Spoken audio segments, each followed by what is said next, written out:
Welcome back to the garden. Today we are starting our fall seeds. It's about 7:30 in the morning. It's already like 72 degrees. We're supposed to hit 105 degrees today. We're in California, in Northern California, in the dry heat. And so I need to get this project done early. So I got out here and got this started. I've actually been trying to do this for a couple of days. And with all the stuff going on, I didn't want to be out here in the afternoon doing this. So this morning it is. So at the first part of this video, you saw me coming out and just watering the garden, which I need to do. I'll water twice today because of how hot it's going to be. I harvested some collards that my daughter is going to cook up for breakfast. And then I will be harvesting the chamomile here shortly. But today, the big thing is we have some seeds that have to be started. Now, I've gone over kind of what I'm growing. That plan has changed slightly.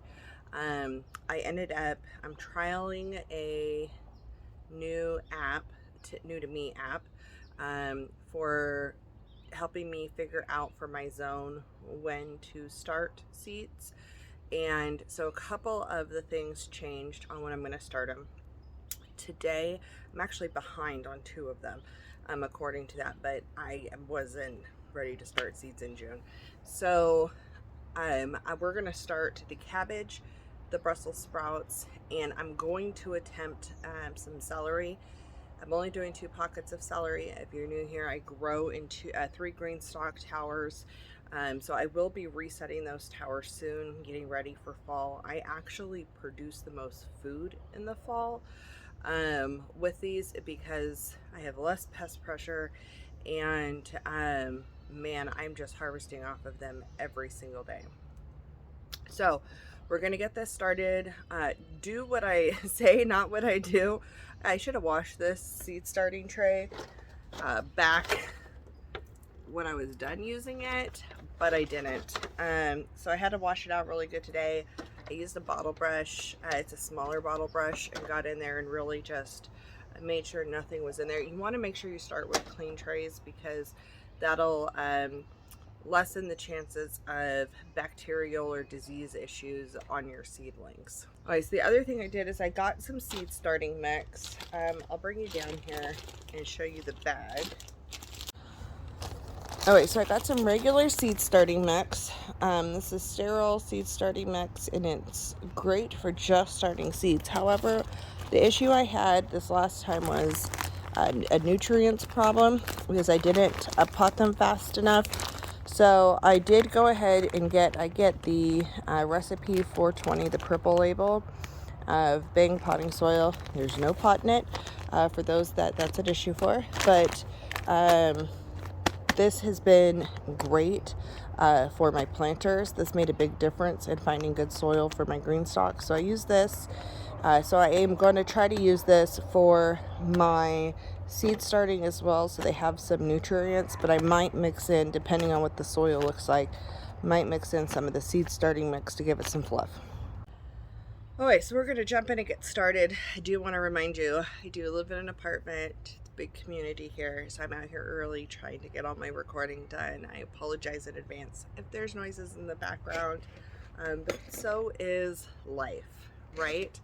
So what I'm doing is I'm taking a bowl and I'm just going to pre-mix some of this potting soil. I'm going to shift the camera angle and get you in here so you see what's going on.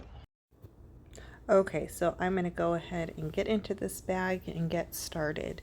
So I've gone through quite a few different potting soils over the years, and this particular one has had a great texture, and it has really helped produce good plants. Due to how fine the potting soil is, I'm actually just going to use all potting soil. I am not going to mix it with the seed starting mix. I'm just looking for bigger pieces, and I pull those out if I find them, and I wet the soil. I like to do this before I plant. That way all of the soil is moist and ready to go, and you don't have any issues with hydrophobic soil and you don't know about it, because that can be really hard when you're watering seeds and you actually have purchased hydrophobic soil, which means it won't absorb the water. So all I do is I kind of scrunch it together like I would dough, and once it feels like it's pretty moist all the way through, I start filling up the seed starting tray. As I'm going, I'm not trying to push down, but I do want to make sure that they are full because these will settle a little bit as they get watered and so forth. So I do want to make sure they're full, but I don't want to push them in and make it compact because we do want light and fluffy soil. I do have a lot of extra water at the bottom of this bowl, so I'm going to keep mixing more soil in and moistening up till we fill up this tray. So when I'm starting seeds slowly throughout the season, I have found it easier just to fill the tray completely, keep it watered because you don't want it to go hydrophobic, and just as you go, then you plant your seeds in the right timing. This makes it more convenient for me. It doesn't take me very long to start seeds that way. I can start them inside super fast. It's one time outside, getting messy, getting everything going. And then let's say I need to start all my kales. Then I can go ahead and jump in there, start my kale, and it'll take me like 2 minutes to start my kale plants, and I'll write them down on my map, which you'll see in a minute, and make it easy. This is just thinking ahead and trying to make the process as easy as possible. Then I want to scrape off the top, that way there's not a bunch of extra stuff left over. I'm going to drop in the house, and then we are going to start creating my map. So I'll explain a little bit more about this map in a second, but I do want to say, if you are new to my channel, I have multiple different seed starting videos. I have done them in different styles. I have started seeds in different ways. And so make sure that you check out the playlists for gardening. All the ones for this year are just under the 2023 gardening, but there are like tips and tricks and so forth. So I've got tons of videos out there. So make sure you check those out and subscribe and see how the fall garden grows. We're going to jump in and start going ahead and planting our seeds. Today we're doing cabbage and Brussels sprouts because these are the things that take the longest. So I like to go through and make my indents ahead of time and drop my seeds in and then cover it, and making sure I'm writing down that row so I know what I am starting and I don't double plant, because it really stinks when you plant a row and you forgot you planted that row and you plant over it again. This year for my records, I'm also going to date when I'm starting my seeds so I remember kind of how long they have been in. I've done this kind of differently each year as I start my seeds, and I'm pretty confident that this year this way has been the best for me for keeping track and figuring things out in my record keeping, so I know what to do again next year. And the weather's different every single year, and that's one of the great things about starting them inside. I do forget to mention later in this video though that these are winter crops, and with winter crops I am not going to be using a heating mat. That will cause these things to bolt. They don't need heat. It's your summer crops like peppers and tomatoes, things like that that need the heat to start. These don't need that. There's a few things that'll need light to start sometimes, but overall these just need the dirt and the water. Once they pop up, they're going to need the light, and I put a fan on them for strength. Okay, so that's all we're actually starting today. So everything has a time frame on when it's going to start. Like I said in the voiceover, or should have said in the voiceover, I filled all of this with dirt because every few weeks or every couple of weeks I'm going to be starting different seeds, and as I start them in here, all of the soil will be being watered, all of it will be being taken care of and it will be ready to go.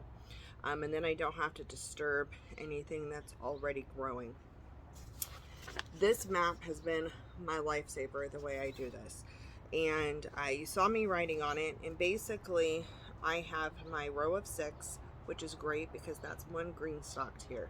So I try to keep like items together, but I also, when I'm planting my tiers, I like to keep like items in my GreenStalk tier. So in this case, that whole row of 6 is going to be cabbage on my GreenStalk and in my thing. So when I clear this out, it's going to be, when I'm ready to plant the cabbage, that whole row goes. Then on another tier, I have the 2 pink celery, 2 of the Groninger Brussels sprouts, and 2 of the red rhubarb Brussels sprouts. And I will be putting a clothespin on this corner. That way I know which side this is at all times. And as I plant new things, I can put what I'm planting where, so I don't double plant on top of seedlings I already have planted. Some things are going to take longer to germinate than others. So you just bear with the process. Like the cabbage is 7 to 10 days. The pink celery is 15 to 20 days. And then the Brussels sprouts are 7 to 10 days as well. So what I'm going to do, because our house is warmer, because it's summer, but it's not as hot as outside, I'm going to immediately start these with a fan on them. So anything that pops up will immediately have that strength. I have not been really good about that in the past, or the fan's been blocked in the past. I'm only going to have this one tray, I think, starting seeds. So we'll see how this works. But I should be good to just go through, keep the fan on them, let things as they're growing pop up. The light will get put on them probably tomorrow, get set up over there. And I'm putting these in a new location, so I'm hoping that that's going to be a good location for them. But yeah, it's super easy, and it's so much cheaper than going and buying starts in the fall garden. A lot of times stores around me don't have fall starts out. And if they do, they're like plagued with aphids and other things. The collards I was taking off today were covered in aphids. So I like to try to start them. So one, you can find them and you can grow what you want, right? You know they're started at the right time for your season.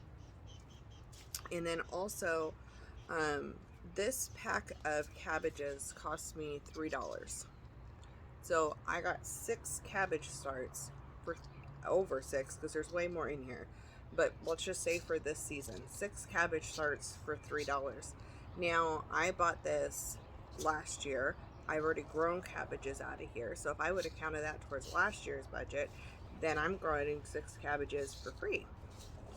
And basically for me, that is what makes gardening so much more affordable, is I'm budgeting this in to go with, okay, this is going to be my groceries for the fall, right?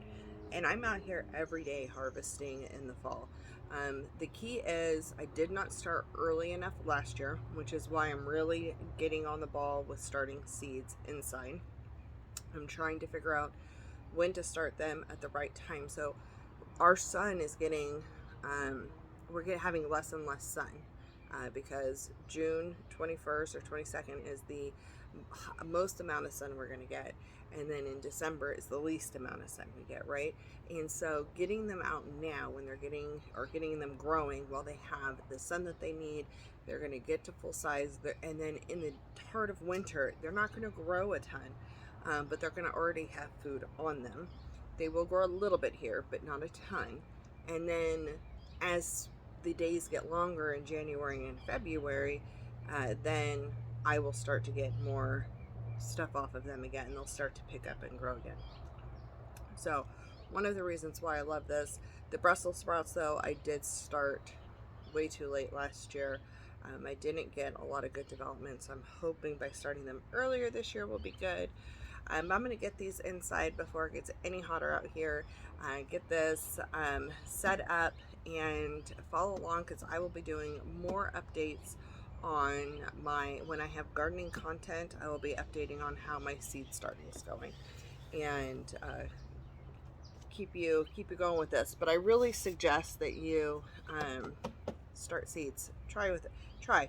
If you're like really not sure about potting soils and stuff like that, then I would try the seed starting mix.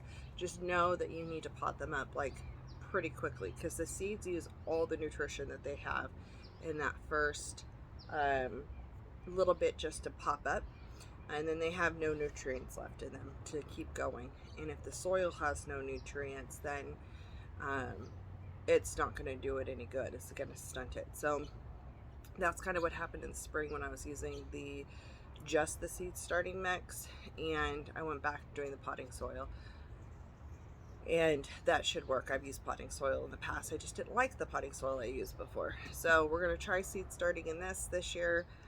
We should see some good growth, and we will see you on the next update.